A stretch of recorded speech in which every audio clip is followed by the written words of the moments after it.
Bonjour à tous. Si vous êtes là aujourd'hui, j'imagine que c'est pour essayer de pallier à certaines problématiques que vous rencontrez au quotidien. Parmi celles-ci, donc j'assume qu'il y a des soucis de communication avec la communauté, hein. C'est comment est-ce qu'on informe ses adhérents, ses donateurs, finalement ses contacts sur ce qui se passe au sein de l'association. Donc, comment est-ce qu'on envoie des mails à plusieurs centaines, milliers de personnes? Comment est-ce qu'on diffuse ces actualités de manière la plus simple possible? Comment promouvoir ces activités, ces événements, les campagnes de dons directement par mail? Et puis derrière, quelque chose qui n'est pas forcément naturel au sein des associations, c'est comment est-ce qu'on mesure, comment est-ce qu'on sait qui a ouvert quoi? Comment est-ce qu'on sait finalement quelles sont les interactions qu'on a avec sa communauté? C'est pas des choses euh, que les associations font naturellement, mais qui sont importantes parce que ça permet de déterminer voilà, si derrière on a une communauté qui est active ou non et qui suit. Et ce qu'on envoie, est-ce que c'est ouvert, est-ce que c'est lu? Enfin, c'est des indicateurs quand même qui sont assez importants dans le cadre d'une communication. Donc, ceci étant dit, je vais revenir sur notre présentation. Donc, pour ceux qui ont déjà un compte, vous savez que vous pouvez ouvrir un compte facilement et arriver sur cet écran de bord. Et ici, sur la partie newsletter, si on clique ici, on va arriver sur, du coup, un écran, newsletter. Pourquoi? Alors, pour une petite aparté, vous remarquerez que newsletter est une interface légèrement différente du reste d'applications Yapla. C'est pour une raison très simple, c'est parce qu'en fait, historiquement, c'est la première application qu'on nous a demandé de développer. Et en fait, on l'a gardée en l'état pour l'instant. Donc, elle évoluera probablement avec le temps, mais elle évolue depuis maintenant presque une petite quinzaine d'années, cette application newsletter. Voilà, elle possède de nombreuses fonctionnalités qui étaient difficilement reproductibles pour l'instant. On y travaille, mais en tout cas, vous avez une application qui est dédiée à l'envoi des communications et qui est synchronisée avec l'ensemble des autres fonctionnalités Diapla. Donc, sur ce tableau de bord, vous allez retrouver vos derniers envois de newsletter. Vous allez retrouver le nombre de contacts qui sont présents dans votre newsletter, quelques actions rapides, les informations liées à votre compte, etc. Moi, ce que je vous propose, c'est de commencer par l'aspect contact, parce que c'est comment est-ce qu'on retrouve ces contacts. La première chose, si vous avez déjà eu un peu d'activité dans Yapla, c'est de procéder à un import des contacts. Pour ça, il faut aller dans Import des contacts, ici. Donc, les contacts, vous pouvez en importer au format Excel ou CSV. Et également, on a développé un connecteur avec l'ensemble des autres applications qui permet de synchroniser l'ensemble des contacts directement dans cette application. Et c'est automatiquement aussi activé avant l'envoi de chacune de vos newsletters. Donc, c'est-à-dire qu'à chaque fois que vous allez envoyer une newsletter, on va aller chercher l'ensemble de votre base de contacts. D'accord? Donc, une fois qu'on a synchronisé ces contacts, quand on va aller dans Contact, on va retrouver l'ensemble de ces contacts qui seront présents dans notre base. Ces contacts, du coup, chaque fiche, on va pouvoir aller la consulter. En cliquant sur une personne, on va pouvoir voir son email, son prénom, son nom. Est-ce qu'il a confirmé? Est-ce qu'il est opt-in? Donc, opt-in, c'est une terminologie qui est très connue dans le monde des newsletters. Il faut savoir qu'aujourd'hui, on est en lien beaucoup avec le RGPD. Donc, sur toute la partie communication, on va y revenir à plusieurs reprises, mais la réglementation générale sur les données personnelles est prise en compte. Et en fait, donc, une personne que vous importez, par exemple, via un fichier Excel et que vous avez récupéré par ailleurs comme contact, est considérée comme tacite. C'est-à-dire que la personne n'a pas confirmé, n'a pas accepté finalement de recevoir vos communications. Donc, pour cela, moi, ce que je vous invite à faire, c'est de faire des campagnes, ce qu'on appelle d'opt-in, c'est-à-dire que la personne va s'inscrire elle-même avec une démarche proactive sur le fait qu'elle souhaite recevoir vos communications. Donc, dans les formulaires aussi d'inscription sur Yapla, on a souvent des petits boutons qui permettent de s'inscrire à la newsletter ou pas. Et un concept aussi qu'on appelle le double opt-in. Et en fait, un double opt-in, c'est quoi? C'est qu'en fait, on va non seulement la personne va faire une première démarche pour vouloir s'inscrire, mais en plus derrière, on va lui envoyer un mail pour qu'elle confirme comme quoi elle souhaite bien s'inscrire. Donc, on confirme 2 fois comme quoi la personne souhaite bien recevoir les communications, et c'est quelque chose qui devient de plus en plus courant dans le monde de l'email. Donc, si je reviens là sur ma base de contacts, donc vous voyez qu'ici on a un certain nombre de profils. Ces profils, derrière, sont regroupés par groupe. Donc, on va pouvoir filtrer ces contacts pour groupe, parce que l'idée, c'est peut-être pas d'envoyer toujours une newsletter à l'ensemble de ces contacts. Donc, comment est-ce qu'on va faire ça? Déjà, la première chose, c'est de constituer sa base. Donc, on va pouvoir rajouter des champs. Donc là, par défaut, on va avoir des champs qui vont être l'email, le prénom, le nom, le téléphone, etc. Mais on pourrait très bien imaginer de dire, voilà, moi, j'aimerais bien envoyer une newsletter uniquement à tel groupe de personnes. Et donc, pour cela, on va ajouter un champ, donc qui va être, par exemple, un champ pour dire, moi, j'aimerais bien savoir, je ne sais pas si c'est inscrit à la newsletter. Bon, là, je prends l'exemple un peu bateau. Dans ces cas-là, on va dire, tiens, c'est quel type de champ est-ce qu'on va mettre? Donc là, on va mettre un champ de texte, par le coup.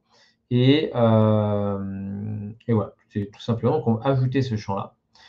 Et dans le champ inscrit à la newsletter, donc par exemple, dans mon contact, ici chez Maxime, je vais pouvoir dire, par exemple, je vais lui mettre une valeur. Ça peut être 1, 0, ça peut être oui, non. C'est à vous de déterminer comment est-ce que vous souhaitez gérer ça. Et en fait, d'ailleurs, on va créer ce qu'on appelle un filtre. D'accord? Un filtre, ça va permettre de filtrer nos contacts. Donc déjà, il y a une première chose, c'est que nous, on va créer et générer des filtres automatiques qui sont liés à votre compte, à vos groupes qui sont présents dans Yapla. Donc typiquement, on va synchroniser l'ensemble de votre base de donateurs, l'ensemble de votre base de membres actifs, qui sont des groupes qui sont classiques, que toutes les associations souhaitent utiliser pour communiquer. Mais on peut très bien créer des filtres personnalisés. Donc là, typiquement, si je mets le filtre qui s'appelle inscrit newsletter, qui va être lié à mon champ que je viens de créer, je vais pouvoir dire ce filtre-là, je veux l'appliquer sur mon champ inscrit newsletter, et en gros, si égal à 1, je veux pouvoir communiquer avec cette personne. Donc là, ici, on voit que le filtre inscrit newsletter est là, et en gros, pour l'instant, il n'y en a qu'une seule personne qui fera partie de ce groupe-là.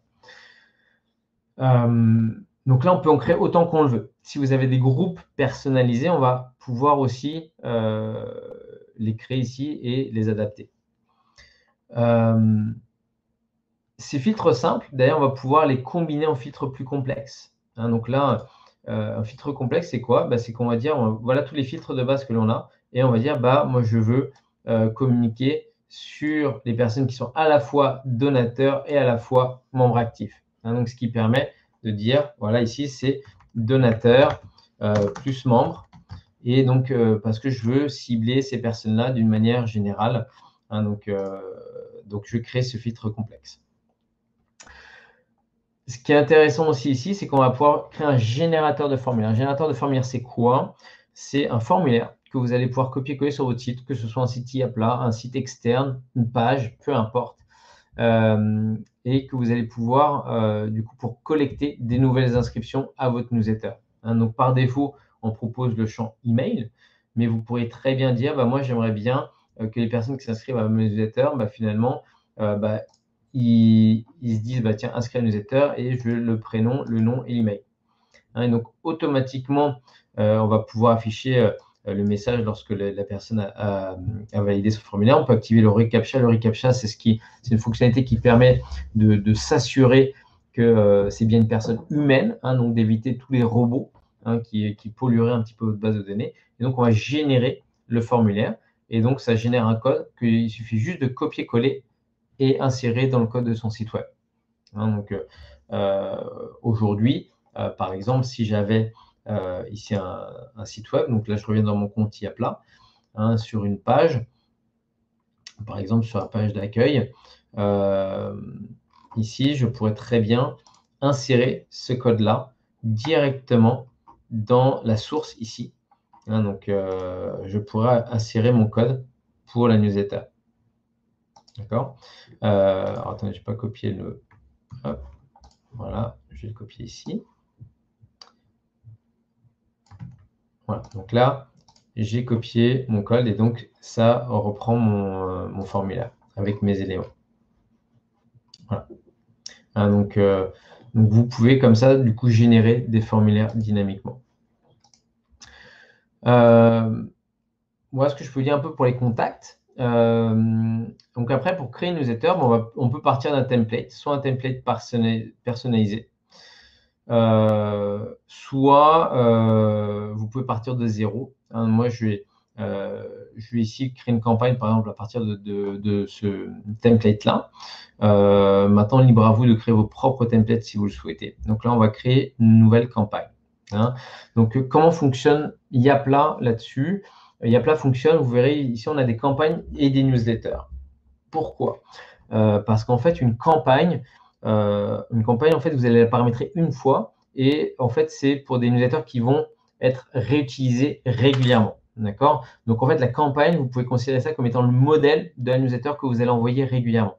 Donc, une campagne, ça peut être une newsletter mensuelle, ça peut être aussi des communications plus classiques, hein, ponctuelles que vous allez pouvoir envoyer, mais ça vous donne le modèle de ces communications. Donc là, moi, je crée avec vous là, une campagne mensuelle. Hein, donc, ici, je vais mettre le nom de la campagne, ça va être newsletter mensuelle association. Le nom d'expéditeur, dans mon cas, je vais mettre que c'est Laurent HK. Hein, donc, c'est moi qui vais envoyer, qui va être le contact principal pour cette newsletter. Moi, ce que je vous invite à faire ici, c'est vraiment d'utiliser des vrais mails. De ne pas utiliser des no-reply, parce que les no-reply sont considérés derrière, enfin, font partie des filtres, hein, du coup, qui sont considérés comme des spams. Hein, c'est souvent les spammers qui utilisent ça. Donc, on pourrait en reparler et je vais vous donner quelques tips là, au fur et à mesure de cette présentation. Mais ce qu'il faut, c'est que dans les bonnes pratiques d'emailing, il est important d'avoir un certain nombre d'éléments pour éviter de tomber dans les spams ou de se faire refuser vers les boîtes mail de nos correspondants. Donc, dans cette campagne, vous verrez qu'il y a un certain nombre d'options. Je ne vais pas rentrer dans les détails de toutes les options, mais vous voyez qu'il y a beaucoup de choses liées au consentement. Hein, donc, le consentement, donc ici, permettre le désabonnement ou pas de la personne. Et notamment, vous verrez ici qu'ils ont accès à leur profil. L'accès à leur profil est coché par défaut parce que c'est ce qui leur permet, quand ils vont avoir un lien qui va se générer automatiquement dans la newsletter, quand ils vont cliquer dessus, ils vont pouvoir se désabonner d'une ou plusieurs campagnes que vous avez créées. Hein, donc, ils auront le choix d'ailleurs de s'abonner ou de se désabonner. C'est quelque chose que je vous conseille de mettre en place. C'est un respect des utilisateurs. C'est lié aux normes RGPD. Donc, aujourd'hui, moi, c'est vraiment quelque chose que je vous invite à faire. Alors, on peut aussi juste avoir un lien de désinscription, mais je trouve que l'accès profil est intéressant. Une version web, ça permet aussi d'avoir un lien qui s'appelle accéder à la version web de cette newsletter et de pouvoir être redirigé vers le navigateur si jamais la newsletter ne s'affiche pas en entier dans le lecteur de mail. Et on peut aussi limiter les envois de cette newsletter uniquement aux opt-in, hein, dont je parlais tout à l'heure. Donc, soit les simples, soit les simples et doubles, soit uniquement les doubles. Donc là, pour l'instant, je ne vais pas mettre de limitations pour cette campagne-là. Donc, on crée la campagne et ici, on voit qu'on peut aussi intégrer des réseaux sociaux. Et ici, on va pouvoir du coup avoir son template. D'accord? Donc là, on est sur un template HTML. D'accord? Et ici, on va pouvoir aller aussi gérer nos cibles. Donc, pour gérer nos cibles, finalement, on va pouvoir dire, finalement, cette campagne, je vais l'envoyer régulièrement et je vais l'envoyer à une même cible. Donc là, en l'occurrence, on pourrait très bien dire, c'est une newsletter pour mes membres. D'accord? Donc, il va reprendre automatiquement tout ce qui est lié à mes membres. Donc, c'est uniquement les membres qui vont recevoir. Ou ça peut être uniquement ceux qui sont inscrits à la newsletter. Et là, en l'occurrence, si je mets deux filtres, ça veut dire que la newsletter va partir à la fois aux inscrits à la newsletter et à la fois aux membres actifs. Donc, à 8 personnes ici au total. Donc ici, on était sur un format HTML. Donc ça, c'est le format ce qui vous donne le plus de liberté possible. Néanmoins, on peut tout à fait aussi avoir, donc là, je vous avais créé déjà une première newsletter ici, qui permet d'avoir des zones. Hein, donc pour ceux qui utilisent déjà la partie site web, vous êtes plus habitués finalement à utiliser un système avec des zones. Donc là, typiquement, sur les templates, ici, vous avez les templates, ce qu'on appelle intelligent, hein, qui vous permet de gérer des zones. D'accord ? Donc dans ces cas-là, comment ça se passe? Il suffit juste de choisir le template. On peut modifier la structure, c'est-à-dire que là, ici, j'ai 3 lignes. Vous voyez ici qu'on a une ligne qui est répartie de cette manière-là. Je peux modifier la structure et dire, finalement, moi, je veux 3 zones à 100% pour gérer ma newsletter parce que je n'ai pas envie de distinguer des 2 ou 3 colonnes. L'aspect colonne, pour information, c'est important pour tout ce qui est mobile. Hein, donc, quand on va avoir des colonnes et des blocs, en fait, les blocs vont se réagencer entre eux pour que la newsletter soit facilement lisible sur mobile et tablette. Donc là, je vais enregistrer ça, par exemple. Et ici, pour le logo, je vais dire, tiens, moi, pour le logo, j'ai préparé une image. Et cette image, finalement, elle est ici. Donc, je vais télécharger une petite image. Donc, ça peut être le logo de l'association, ça peut être une bannière que vous avez créée, etc. On peut aligner, centrer, etc. Donc là, ici, on va la mettre là. Et après, on peut éditer le site de la ligne. Donc là, j'ai mis une zone grise. Si j'édite ici, je peux mettre un fond du contenu non plus gris, mais blanc. Hein, donc, vous pouvez changer les polices, vous pouvez changer le fond, etc. Vous pouvez permettre de souligner les hyperliens si besoin. Et donc là, vous voyez qu'on a changé cette image. Donc là, on pourrait aussi mettre une URL de redirection pour rediriger vers votre site web, par exemple. Donc, quelque chose qui est intéressant ici, c'est que là, on a une deuxième zone. Puis, en fait, je me dis, tiens, non, je vais rajouter une deuxième zone. Je vais mettre une zone pour mes actualités, une zone pour mes événements. Donc, je pourrais très bien modifier la structure et ici insérer une autre ligne à 100% parce que j'ai besoin de mettre plus de contenu. Donc, la première zone, finalement, je vais mettre en avant mes événements ou mes articles. Ou peut-être même juste mettre un tag d'introduction. Et donc, on va mettre du HTML. Le HTML, c'est juste du texte. Hein, donc, ça ici, ça fonctionne comme dans Word. Et vous allez pouvoir dire, bonjour, chers membres. Voici notre première newsletter. Donc là, ça automatiquement, le texte va apparaître.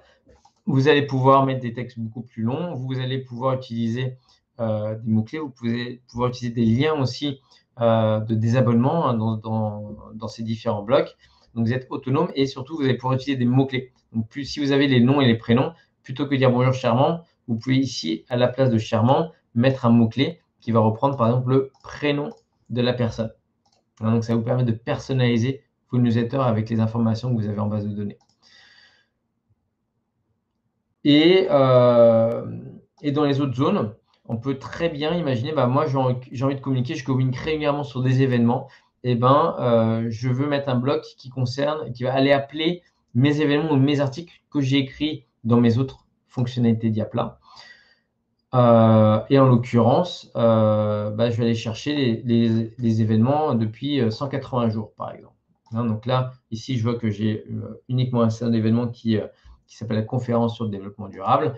Et donc, le fait de mettre ça, automatiquement, ça va aller rechercher toutes les informations de mon événement sur Yapla. Hein, donc, il y a l'application newsletter de Yapla. En fait, là où c'est très intéressant de l'utiliser, c'est qu'elle est connectée à l'ensemble des autres fonctionnalités. Donc, vos articles que vous avez déjà mis dans votre site web, vos événements, donc vos contacts, donc les groupes que vous avez. Hein, c'est vraiment là où est la force pour pouvoir créer finalement des newsletters rapidement et de manière efficace. Hein, donc, c'est là où est tout son intérêt. Puis derrière, dans le dernier bloc, ça peut être un footer classique où vous allez mettre les coordonnées de coordonnées de l'association, par exemple. Hein, donc voilà, vous pouvez mettre des images, vous pouvez mettre un certain nombre de choses. Donc là, on a enregistré, on a créé cette campagne, on a créé nos cibles. On va pouvoir prévisualiser du coup notre newsletter. Voilà, donc là, voilà à quoi elle ressemblerait. On pourrait la personnaliser aussi pour avoir le prénom ici, donc avec un email d'un de nos contacts. Et on peut même s'envoyer un test pour vérifier que on reçoit bien directement donc là, si je mets yoran@rashkatiaplan.com, je vais automatiquement recevoir la newsletter sur ma boîte mail. Donc voilà, et une fois que j'ai créé ça, je vais pouvoir créer une newsletter à partir de cette campagne. Donc là, le modèle, une fois qu'il est fait une fois, derrière, vous n'avez plus qu'à le réutiliser pour les prochaines newsletters. Donc là, on va créer une newsletter à partir de cet objet-là. Et puis là, on va créer un objet pour la newsletter. Là, je vais dire newsletter finalement de juin. On peut mettre un complément de sujet, le pré-header. Le pré-header, c'est les premières lignes qui apparaissent, par exemple, sur Gmail juste après l'objet. Donc là, si je me permets de me connecter à ma boîte mail, vous allez voir ici que j'ai reçu normalement ma newsletter mensuelle test, et vous voyez le pré-header qui apparaît juste ici après. Donc c'est les premiers mots de ma newsletter qui apparaissent directement. Hop, excusez-moi, je vais revenir, voilà. Donc là, c'est le pré-header, donc là, on va mettre… donc là, l'idée, c'est d'inciter les gens à ouvrir votre newsletter. Donc là, on peut mettre, par exemple, nouveaux événements à venir. On peut envoyer la newsletter immédiatement ou en mode planifié, donc en choisissant une date d'envoi. Et donc, on va la baser sur la newsletter, sur le modèle de la newsletter mensuelle. Donc, si je fais l'étape suivante, automatiquement, ça va aller rechercher tout ce que j'ai paramétré dans ma campagne. Et donc, notamment mon modèle que je peux modifier uniquement pour ma newsletter ici, donc en rajoutant des éléments qui sont typiquement pour le mois en cours. Et une fois que j'ai terminé ça, comme sur la campagne, je peux m'envoyer un test, je peux privilégier ma newsletter. Et une fois que je suis sûr de moi, je vais pouvoir l'envoyer. D'accord? Donc là, je vais cliquer sur envoyer. On va l'envoyer automatiquement. Donc là, elle sera envoyée à 7 contacts, les 7 contacts qu'on avait définis dans nos cibles. Et si je l'envoie là, automatiquement, elle va partir. Une fois qu'elle est partie, derrière, on va voir un certain nombre d'éléments. Donc, vous allez pouvoir voir déjà qu'est-ce que vous avez envoyé. Et ce qui est intéressant, c'est qu'on a un onglet statistique qui va vous permettre de savoir finalement quels sont les liens que vous aviez dans cette newsletter et quels sont les clics que vous avez pu avoir sur ces boutons. Tiens, je n'ai pas mis de bouton, mais on aurait pu faire un lien vers l'inscription à l'événement, etc. Et donc, automatiquement, derrière, vous allez pour savoir qui a ouvert le mail, qui n'a pas ouvert, quelles sont les adresses mail qui ont été en rebond, quelles sont les personnes qui se sont désinscrites. Donc, vous allez avoir accès à toutes ces informations-là sur les personnes à qui vous avez envoyé votre newsletter. Et derrière, sur votre tableau de bord, vous voyez que la newsletter apparaît bien ici. Donc là, pour l'instant, personne ne l'a encore ouverte. Mais ici, par exemple, sur la newsletter mensuelle, on voit qu'on a un taux d'ouverture de 57% et un désinscrit, un rebond, donc une adresse mail non valide, donc qui représente 15% des personnes à qui j'ai envoyé ma newsletter. Et donc, vous êtes capable de suivre et de traquer aussi qui lit vos communications. Si vous avez des questions plus poussées sur l'utilisation de la newsletter, etc., nous, on est disponible. Donc, surtout, n'hésitez pas à contacter nos équipes pour qu'on puisse vous aider là-dessus. Et on peut même vous aider à concevoir et à designer vos propres newsletters d'association pour avoir finalement aussi une cohérence graphique peut-être avec votre site web ou avec d'autres choses. Donc, n'hésitez pas à nous solliciter là-dessus. Je vous souhaite à tous une très bonne journée et au plaisir de vous retrouver soit sur un autre webinaire ou au téléphone ou par d'autres moyens. Merci encore et au revoir.